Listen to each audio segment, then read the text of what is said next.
available po tayo sa lahat ng Barta, variant ng for European, like Mercedes-Benz, BMW, Mini Cooper, Porsche, lahat po yan available.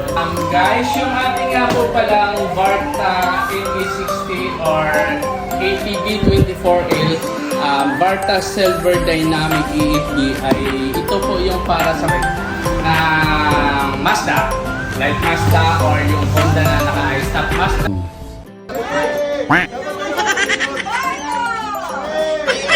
Quack.